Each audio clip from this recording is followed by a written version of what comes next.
It's time for Rwby News, where we've got all the latest tea. Is that how you use that? Who cares? Welcome everybody, RTX is just a few days away, depending on when you're watching this. And we've got some news! On July 1st, Carrie made a journal post talking about Volume 7 updates and Rwby and RTX. As some of you know, there are only a select few panels being streamed this year, and this led to a lot of people to be upset because Rooster Teeth wanted to save money. So Rooster Teeth announced they'll be recording a few of these panels to upload later. Rwby was not on that list. But in this journal post, Carrie says that they are now going to record it because they'd be stupid not to. It's your biggest property. You might want to record that one. He spends a lot of time talking about how the Q&A is going to be changed, and I'm glad, to be frank. As great as life stories are, we don't need them. We don't need to hear them. We don't need to hear the cringy shipping questions or the spoiler question that, despite stating on the panel that they don't want to answer spoiler questions, Joe Schmo at the mic asks what is a very obvious spoiler question and somehow his brain didn't stop him.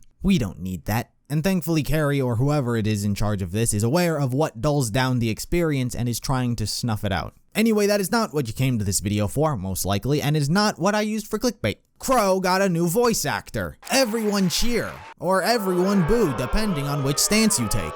If you're somehow unaware that Qrow was getting a new voice actor somehow, let me briefly tell you the synopsis. So months ago, Vic Mignogna, who used to voice Qrow, got hit with a whole lot of Me Too claims about sexual assault and touching underage fans and what have you. Then Monica Rial, also voice actor, jumped in and threw in her claim. And boom, Vic was fired, no questions asked. Now fast forward to modern day, he's filed a lawsuit against Monica Rial and Funimation for defamation or something and is still ongoing. There's the reason why. If you want more details, I'd recommend Hero Hayes' channel, as he's been covering the topic a lot. So with Vic gone, they needed a new voice actor, and surprisingly, they decided to announce it here. Ladies and gentlemen, the new voice actor for Qrow is Jason Liebrecht. He's the voice of such characters as Dobby from My Hero Academia. You pros ought to lay off.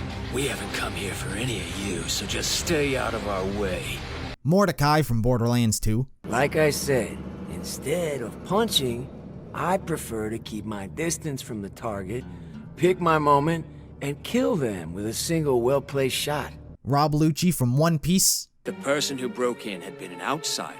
Once they found out that the blueprints had nothing to do with Pluton, they would probably have thrown them away.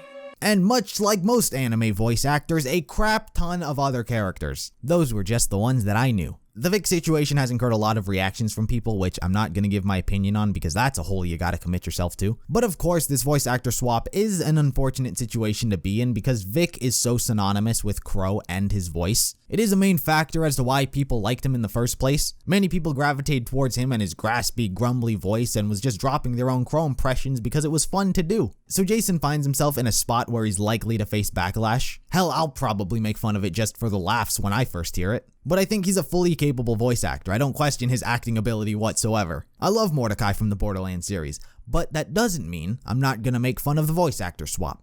It is a different situation than the Mercury swap. He was changed pretty early in his on-screen appearance that I'm sure many people didn't even know. But Qrow, people gonna notice. And the most unfortunate thing in my opinion is that Jason doesn't really have the opportunity to make Qrow his own character. You know, voice actors coming in left and right into the show with new original characters that they get to play with and make their own and build their identity within them. So Jason has to fill the shell of someone who already did that. And that's what I think is most unfortunate. Anyway, so there was the short Volume 7 update, Qrow's new voice actor and some other things. Should be interesting to see what he brings to the table.